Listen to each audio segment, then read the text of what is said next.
Alrighty boys, so welcome back to another video. So in today's video, we got some 1v1.lol tips and tricks to share today. So today's video is going to be called player awareness.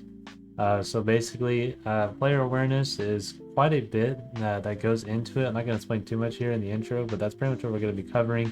And this will pretty much help you with some competitive tips, some I guess just in general tips and stuff like that. Stuff you guys can use in any type of mode in 1v1.lol.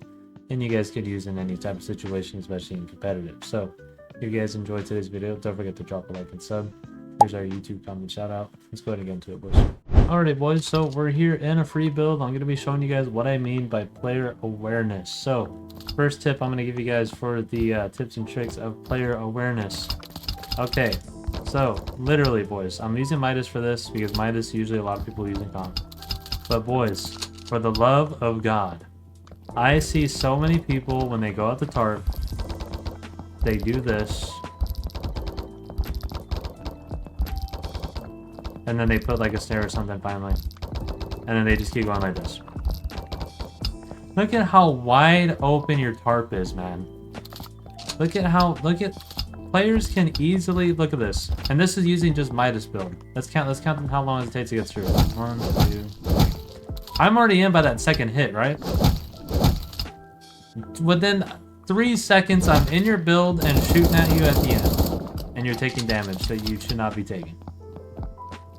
That is step 1 of player awareness, is watching your tarp. Watch your tarp. Watch, like literally, not even just in that situation, but let's say you do wall it off, right? Or you do block it off, right? You block it off a couple, block it off a couple more. Right. And now you're just chilling in a box right here, in your tarp, right? And let's say you have one more out, like this. Now you have to be aware, you have cones in your box, which means that players can boost up from below and up and into your box. So I'm going to show you guys exactly what I mean.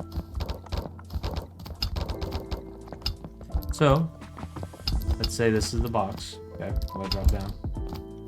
That's the box they made, usually there's no door, but whatever. Players can just boost up in your box because there's a cone, right?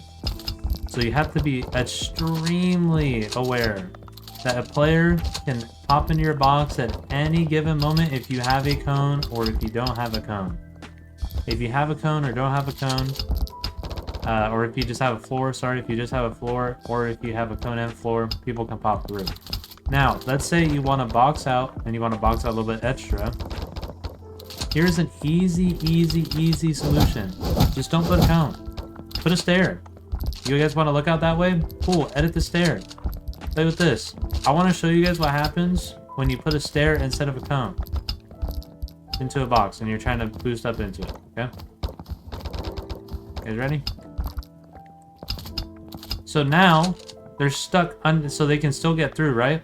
But they're still stuck under your stairs, and you have that advantage of chilling in this box. They're gonna pop up right in front of your face, whether you have this edited or not.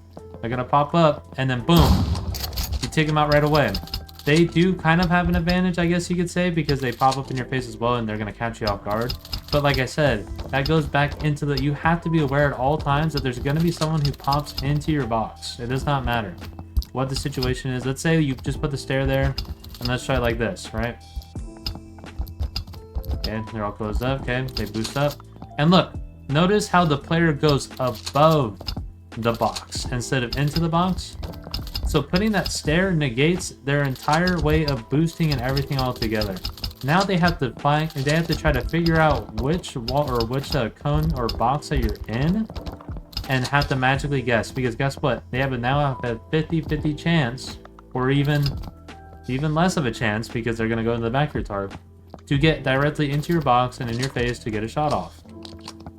So what you guys need to do is player awareness, know your surroundings, listen to your audio. I know audio is kind of screwed in this game sometimes, but listen to your audio. If you guys hear somebody really close, you guys can do exactly what I just did. You just put out that extra box with a stair. Make sure everything's closed behind you, of course. So that when they boost through and they try to go through, you can hear them go up and they try shooting at players above you.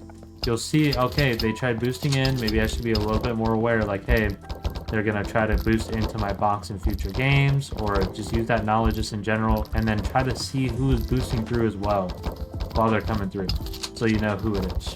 That's basically step one of player awareness, boys. Is the tarping, I guess you could say.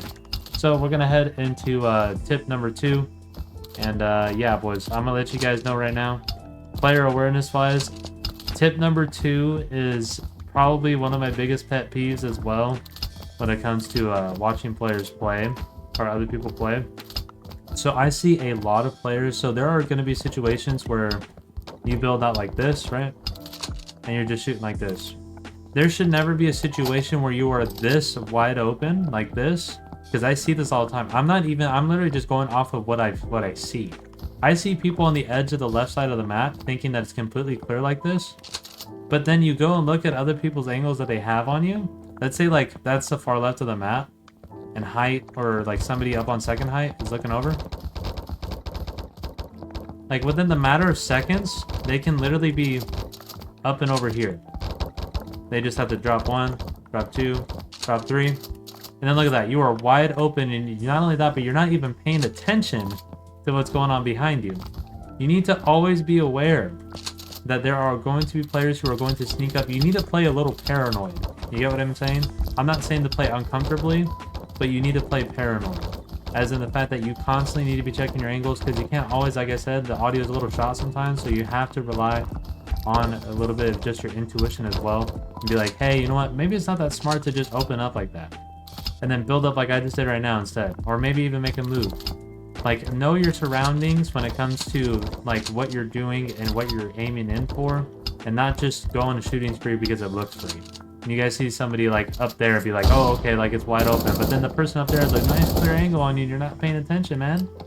The max amount of seconds you should be looking at someone, unless you absolutely are fully boxed and you know 100% that, hey, there is nobody else behind me or anything like that because I'm at the back of zone, then you can take some shots. Is maybe like 3 extra seconds, maybe 3 seconds. You're spraying, and then make sure you block off. Unless you for sure have the kill and you're gonna get the siphon and make up for that health, maybe you start losing.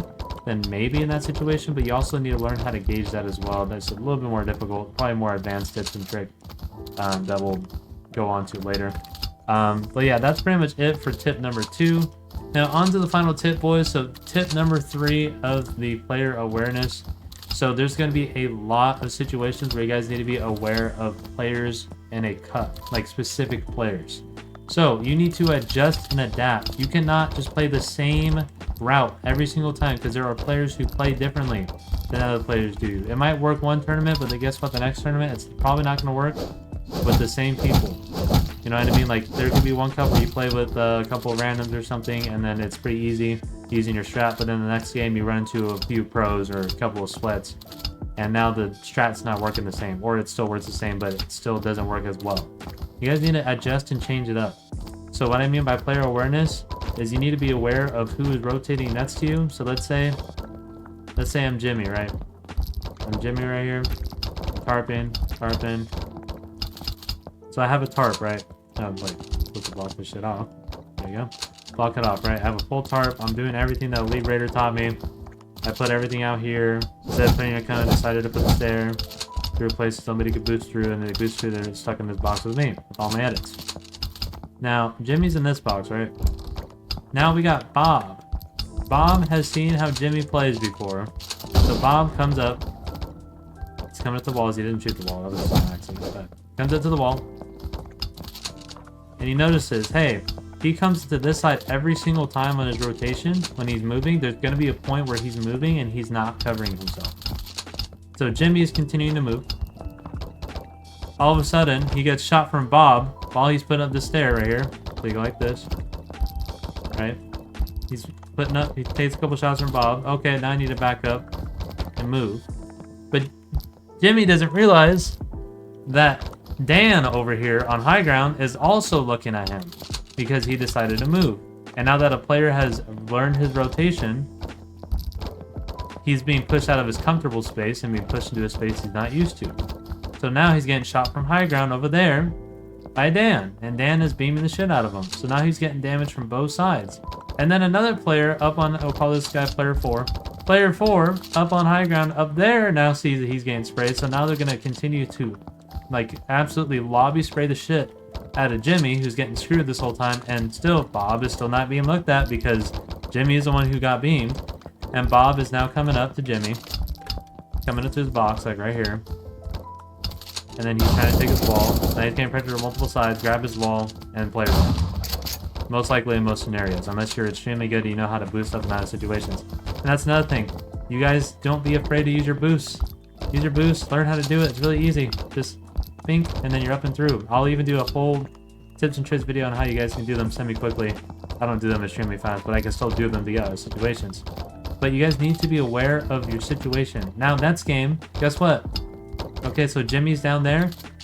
Now, guess what? Jimmy should not be going down there because Jimmy got jumped. Now, what you're going to do is change it up. And you know what? This time, Jimmy goes, you know what? I'm going to change it up. And I'm going to just tunnel like this. And I'm going to move across the map. Because they expect me to be on the right side. But now that they don't expect me to be over there, Bob wasted his rotation by going to try to follow me this time. And now he's in the back of zone, and I'm ahead of zone, and now I can look at Bob, who's trying to look back in that same old part, or trying to look back in that same old area where we started before. You need to just be aware of the players who are around you and be aware of how they play. If you don't learn or don't adapt how to play against certain players, then you are going to lose 100% of the time. You know what, 99.9% of the time, because there are some good players who can just do whatever the fuck they want and still win. But even then, you have situations where players who are not as good as others still beat them because it's FFA and they just don't adjust to the players. They don't adjust, so then the players take advantage of that. And FFA is more of a skilled, more thoughtful, strategic type of mode compared to just doing a 1v1 and just knowing how to fucking, you know, peanut butter at it, and just absolutely bully them. That's completely different from FFA, man. Because there's gonna be no situation where you're doing the edit courses in a fucking 16-person lobby, man. Or even an 8-player solo lobby. It's not happening. You're getting beamed. Unless you're an absolute bot lobby. But yeah, boys, that's pretty much it for the app session, though. That's pretty much all I wanted to show you guys today. Tips and tricks. This is called the Player Awareness Tips and Tricks. I hope this guide helped you guys out. Like I said, this is a series. This is something that's going to be added into a playlist. I believe I'm going to add my old ones as well into a playlist, and you guys can most definitely check back on those if you guys want as well. But we are going to make newer ones of those. And more updated, better, better explanations, and obviously more experience now from a year ago. So definitely some more better explanations as far as experience goes.